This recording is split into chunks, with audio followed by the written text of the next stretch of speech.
أول حاجة السلام عليكم ورحمة الله وبركاته. Thank you for having me. Honestly, I've been to University of Jeddah, the campus في فيصلية multiple times. I've never been to this one, so I'm glad that I finally made it and met you guys. I am Khaled Almushare. I'm the Chief Marketing, Innovation, and Information Officer for Johnson Controls Arabia.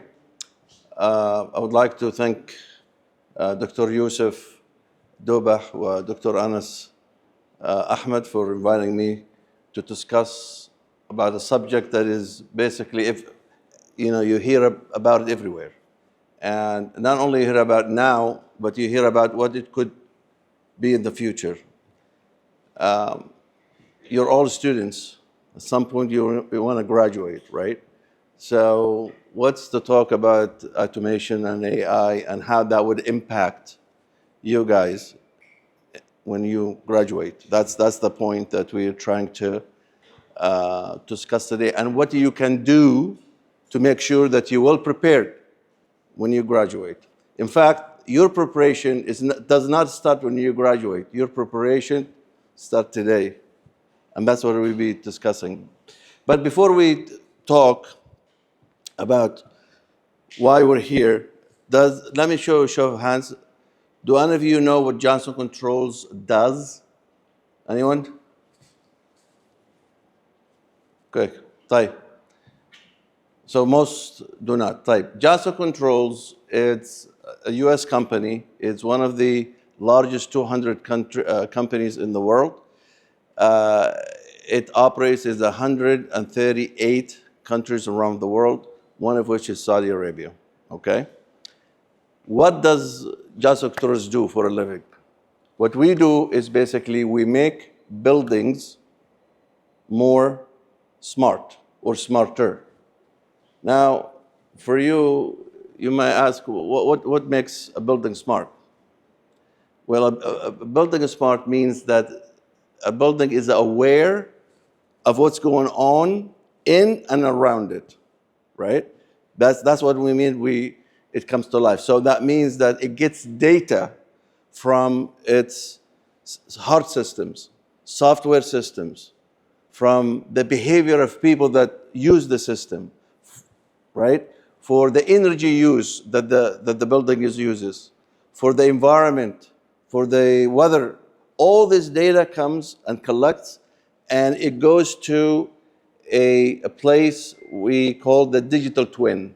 And the digital twin basically has an AI. Oh, the AI that we discussed. And the point of AI is what? Anybody can tell me what's the point of AI?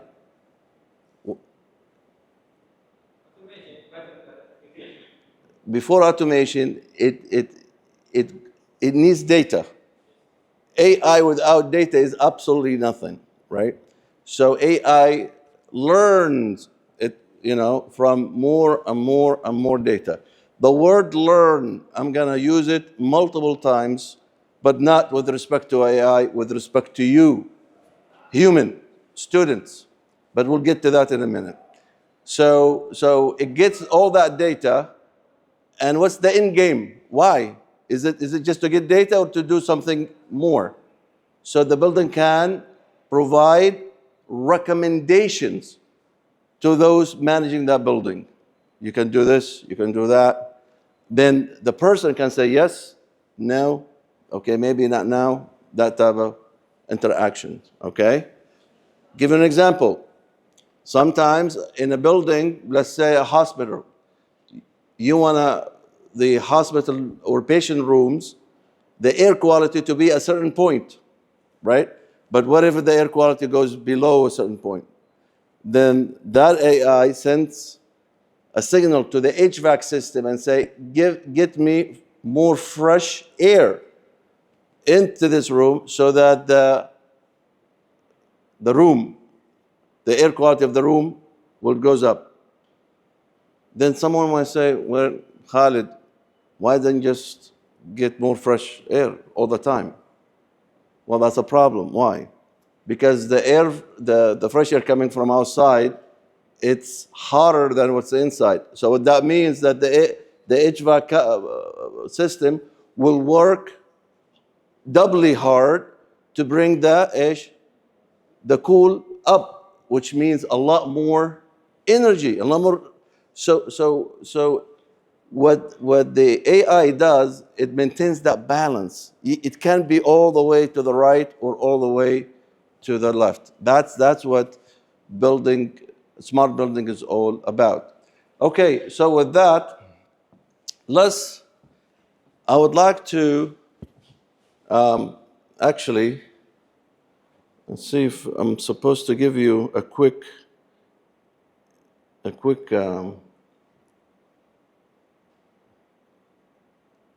access. Okay, all right. Let's try this, gentlemen. All right.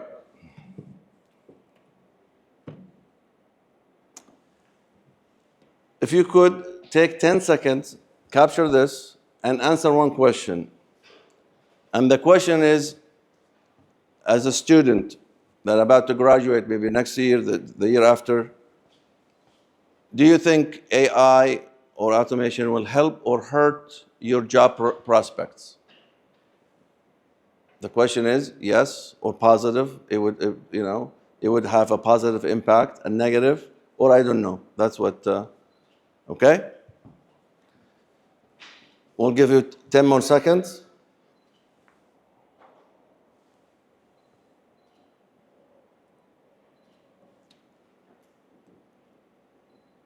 Ready to see the result? If we can, just a sec here. All done? It's coming up a little bit slower than I thought it would. Okay, but a show of hands. Who think that the AI will have positive impact on their... Very good. Okay, let's do that. Okay. This is easier. My God, you guys, I've done this presentation multiple times. I ever had a... this is good. I mean, thank you guys. I mean, it shows what a great work you've done. Mostly it says positive, okay? It's 78% says positive. Typically, I don't see this. And this is why.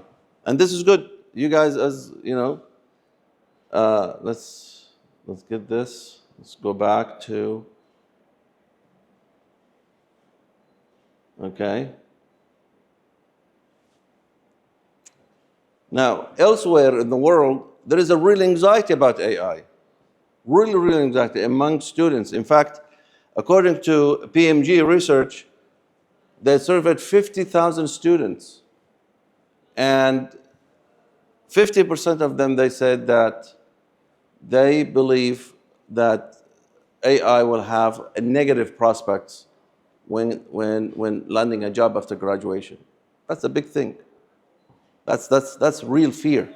In fact, another research that 61% of undergraduates, just like you, believe that AI will replace some skills that they've learned during their college years. That's a problem, right? That is a problem if they're thinking that way. But let's look at why these guys are thinking this way. What happened? You know, automation anxiety is not new, right? It didn't just happen this year or 50 years ago. The earliest recorded push against automation happened 500 years ago by Queen Elizabeth of Great Britain when she refused to approve a patent براءة اختراع for someone that wanted to partially mechanize a machine that does shararib, essentially stockings, right? But here's why she refused, is because fear workers could lose their jobs. So that thinking is not new. 70 years ago, John F. Kennedy, who later became the President of the United States of America, said on record that automation is the biggest challenge for jobs. That's the president saying that, right? So it's not, the fear is real. Is it founded? We'll have to check, but it's real. So this is, I'm glad that you guys are not thinking that way. You're already ahead of the game. Now, what has automation done to what we call the low-skilled workers? Low-skilled workers basically do roles that can be automated, easily automated. Let me give you an example. We were talking this earlier. ATMs versus bank tellers, right? I'm a banker. I came from the banking system. I've seen this firsthand.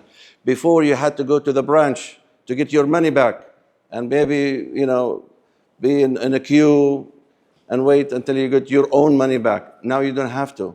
You can go to the ATM and do it, right? So banks, thought, wait a minute, I can reduce the number of tellers, people, because people in the income statement are the largest expense, so their expense went down, right? Self-checks versus cashiers. It's all over the place in the United States. You can see them in McDonald's and Benda today. You can go and check. By the way, this is what I call the inflection point right here. This is the point where the diversion got basically on autopilot. Khalas. There is no point of return. Allah auda. This is it. Done. Finito. Right? Same thing with the cashiers. Cashiers at some point will disappear. Online booking versus travel agents.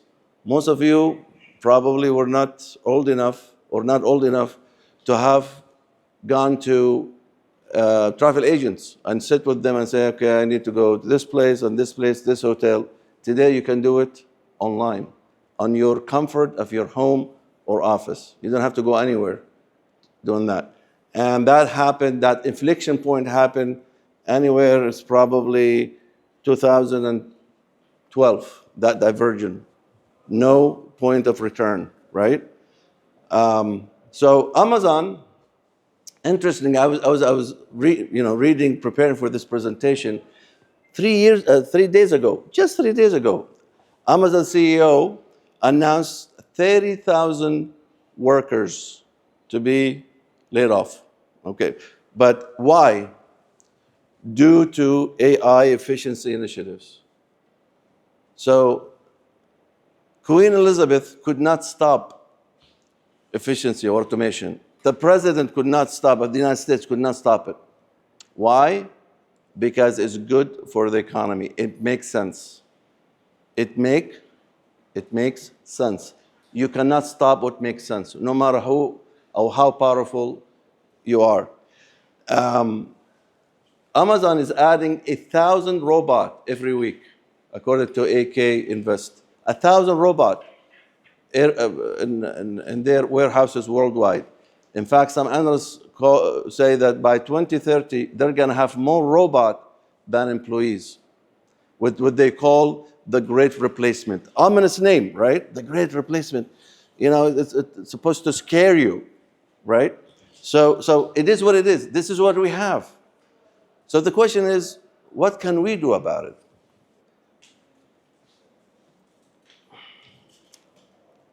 So this is the PR. This is what's going on.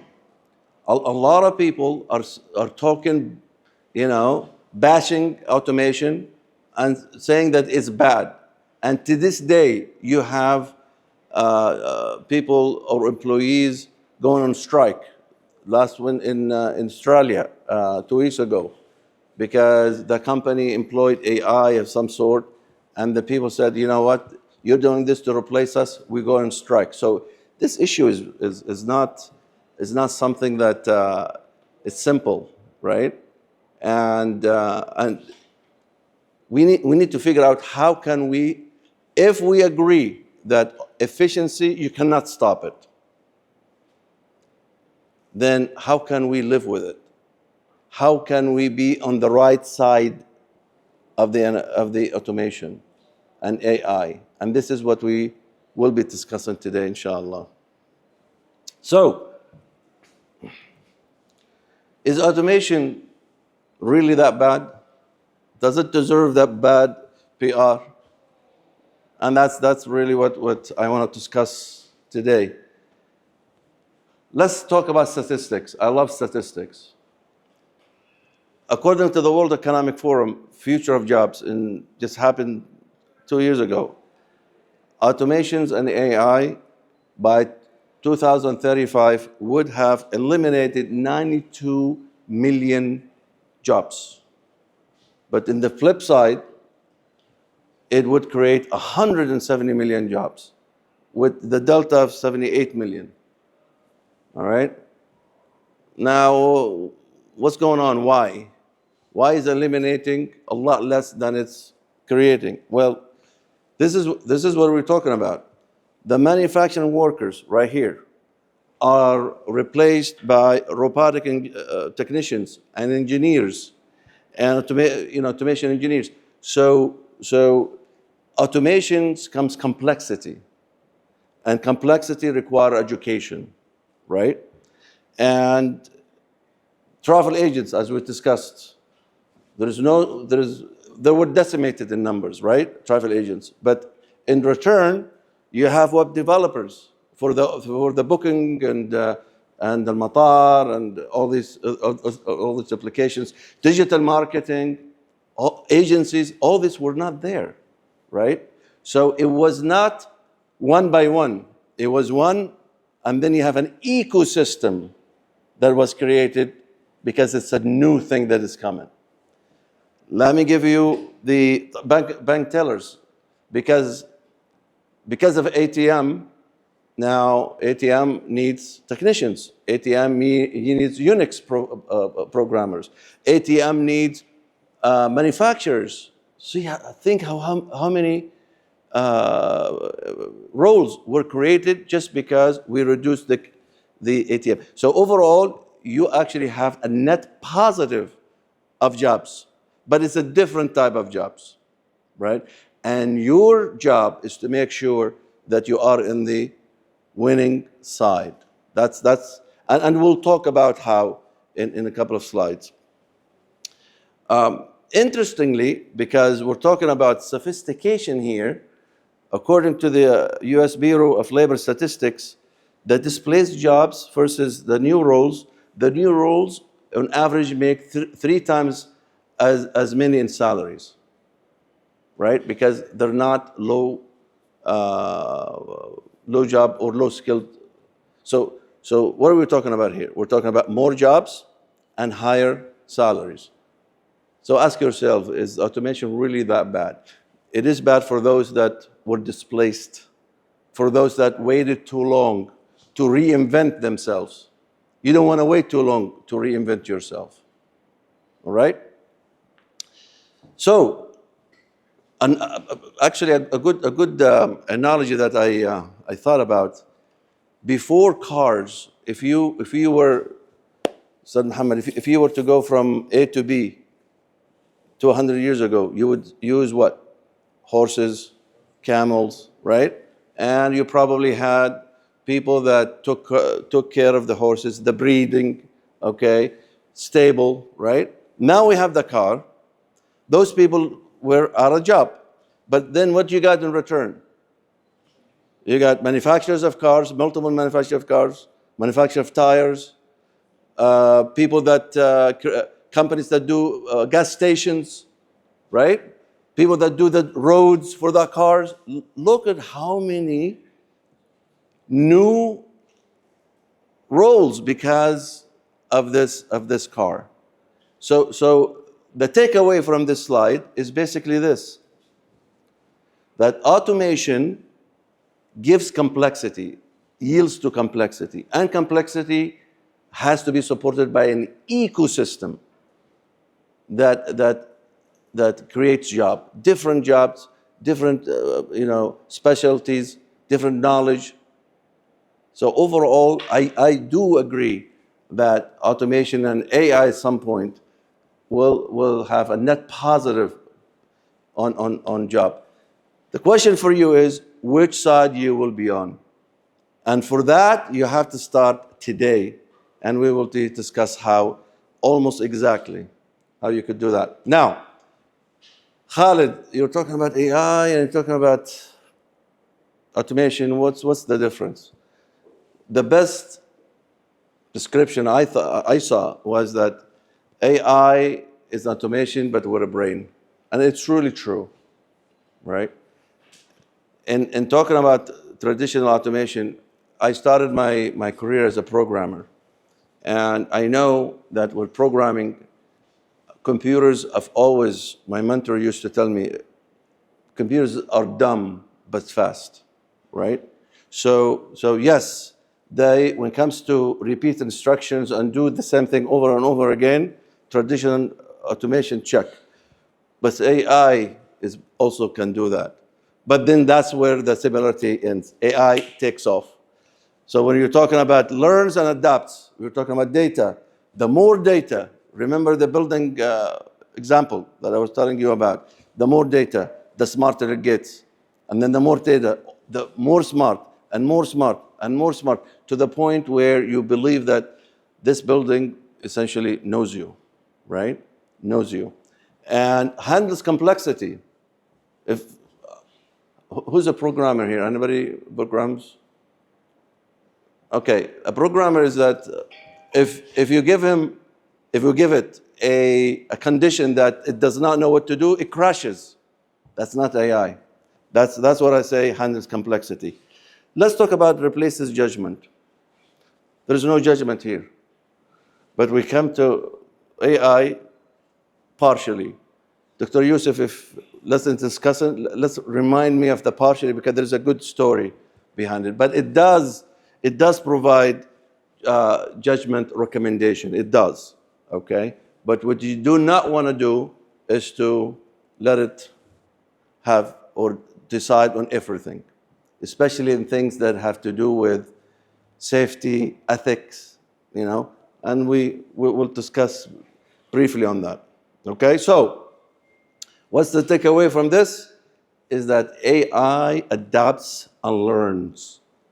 That's a machine at the end of the day. And we are human.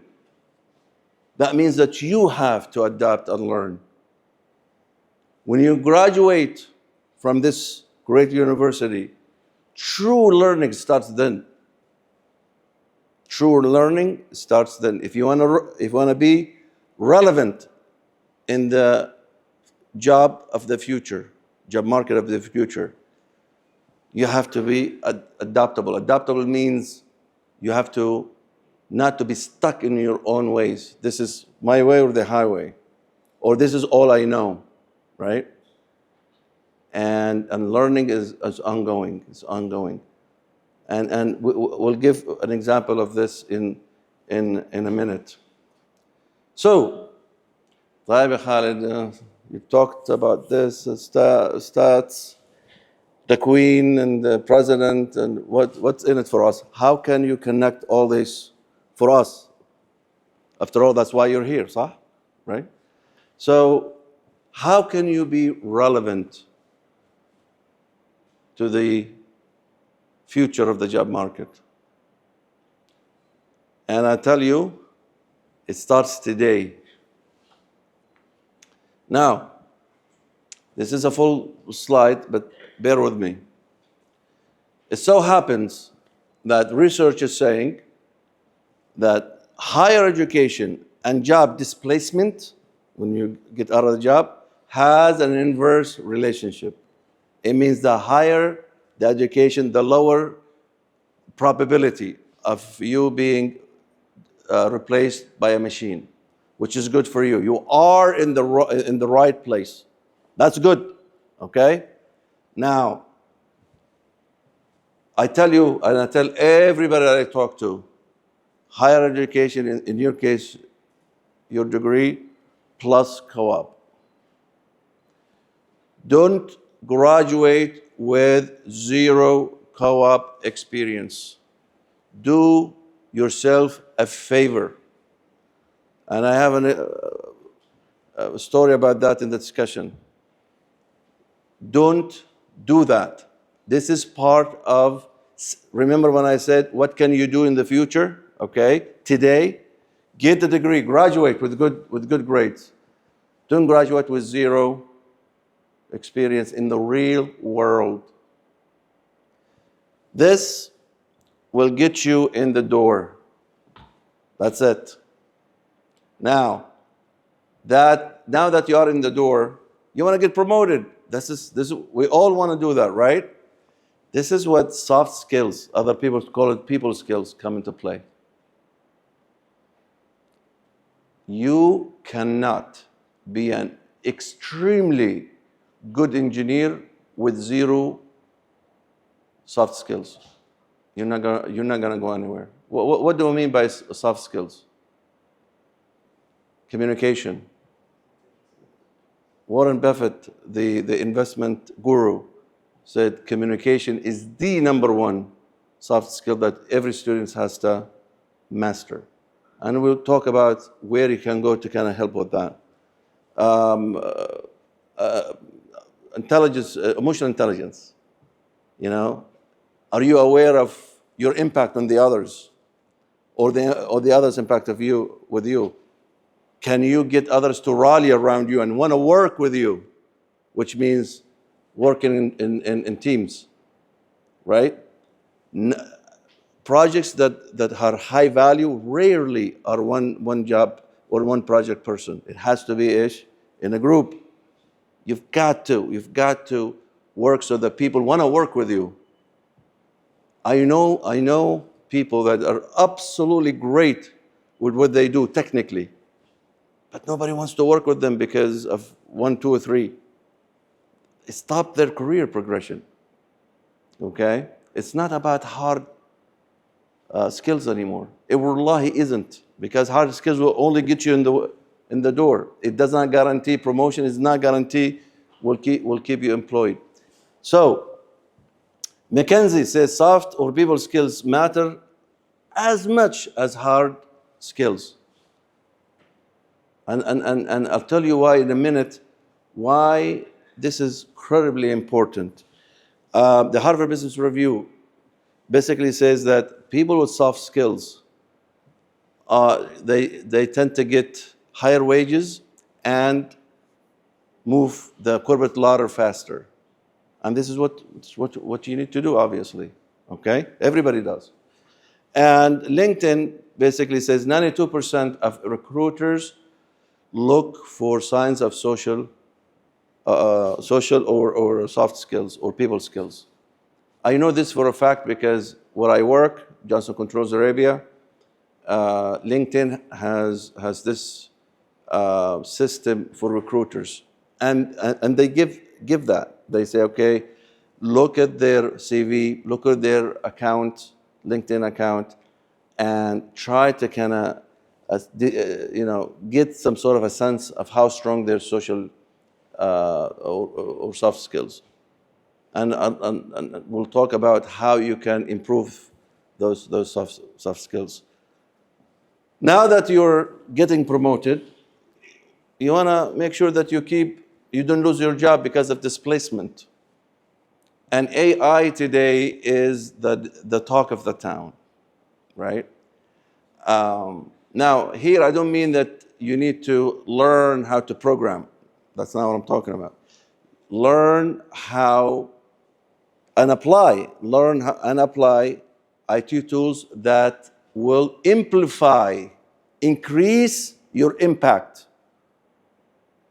okay, in your workplace. And there is plenty of those, and we'll discuss this in a little bit of detail, but there's plenty of those, okay? In fact, the World Economic Forum says that AI skills will disrupt 44% of skill set by 2030. So you need to make sure that you master the other 66%.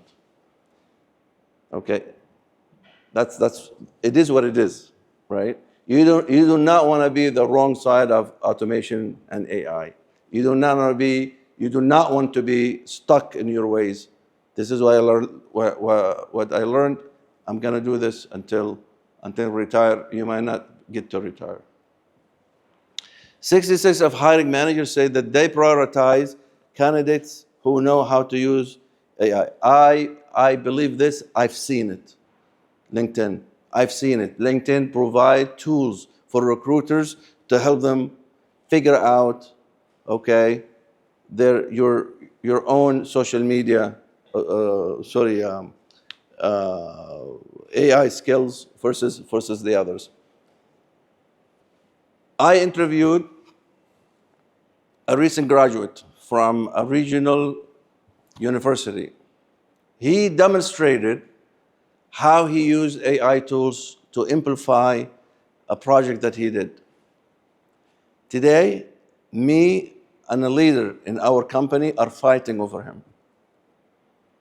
Are fighting because we've seen potential beyond his hard skills, right? Beyond his, so AI, look at AI as your partner. Learn how to use AI in a way that will amplify your value to the company. That's very, very important. And that, by Allah subhanahu wa ta'ala, will keep you employed. So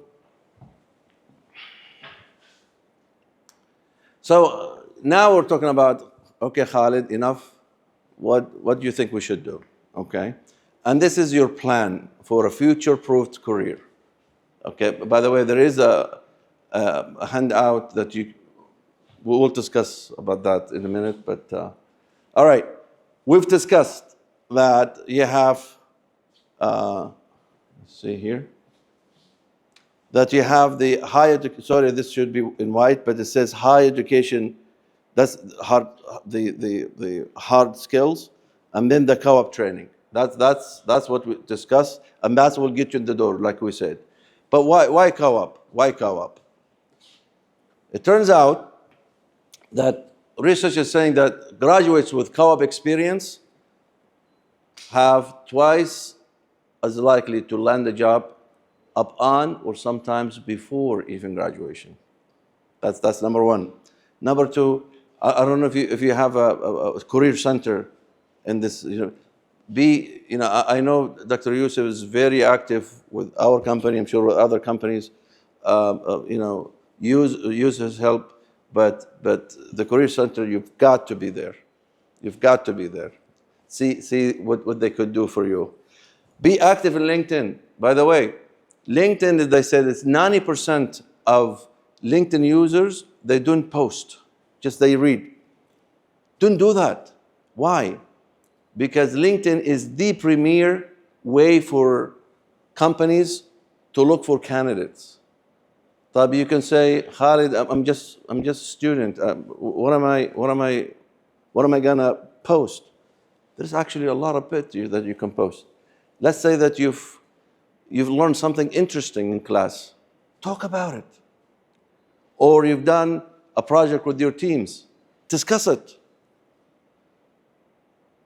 You talked about, or you read an article that you thought it would be of interest. Do it. Talk about it.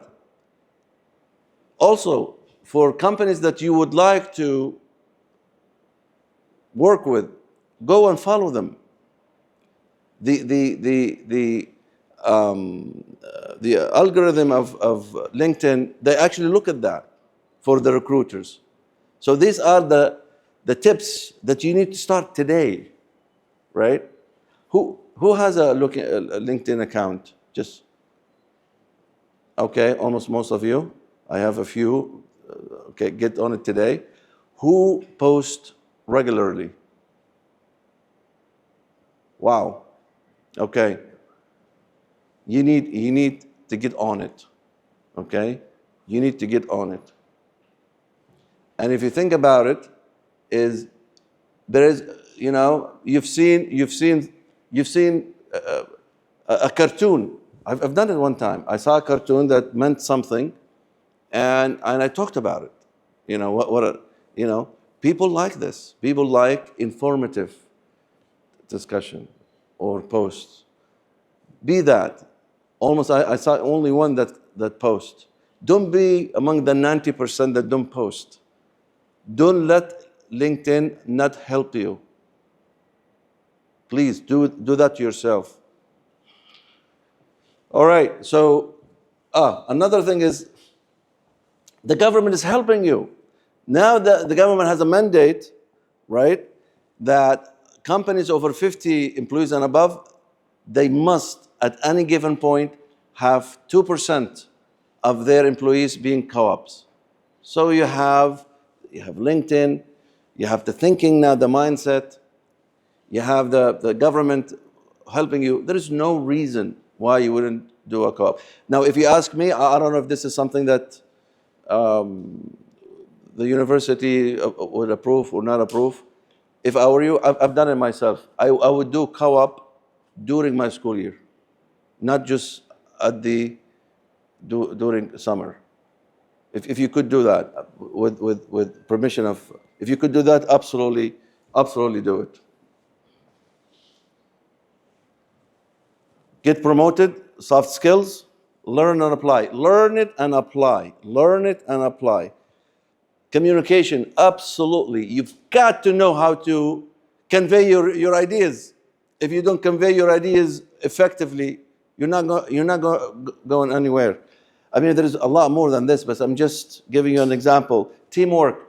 You're not going to go anywhere if you're a good engineer, but nobody wants to work with you because you're a credit hawk. You want to me, or you disruptive, or nobody wants to work with you. You're not going to go anywhere, right? Emotional intelligence, we discussed about this, awareness of your actions on people and people on you. And adaptability. We'll talk about adaptability and learning and change. Adaptability. You need to be able to, flexible to change. Things change. Technology of 10 years ago is not even here, right? I saw, which I will be using, an article that showed, subhanAllah, they showed the mobile companies in year 20 versus 2025. Okay, none of the 20 is in the 2025. They're all gone. So technology, companies, they change. You have to change. You have to change to the better. What's going on? What's new? Okay, reinvent yourself. And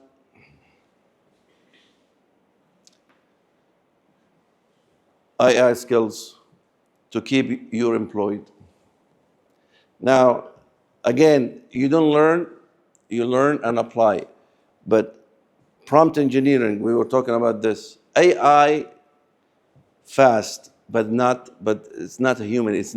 It does not think, oh, he meant this, let me do it. So prompt engineering is a class that I think online that all of us should take. Why? Because the better the prompt you get, the better the result. General prompt gives you general, And for me, and I tell my teams, use AI. In fact, I was the champion of training up to 700 of our employees, co-pilot. Do it. Make it your partner. Make it the thing that makes amplify your value. Absolutely. Data analytics. If you go to any company today and tell them what is the most thing that you have, they'll tell you data. But the problem is a lot of them they don't do the analysis. They don't know what to do with it. Right? AI can help you with that.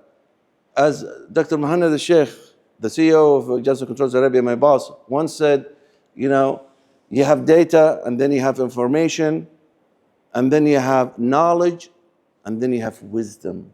And then only wisdom when you know what you need to do. Right? That's learn and apply, even apply in your own, projects.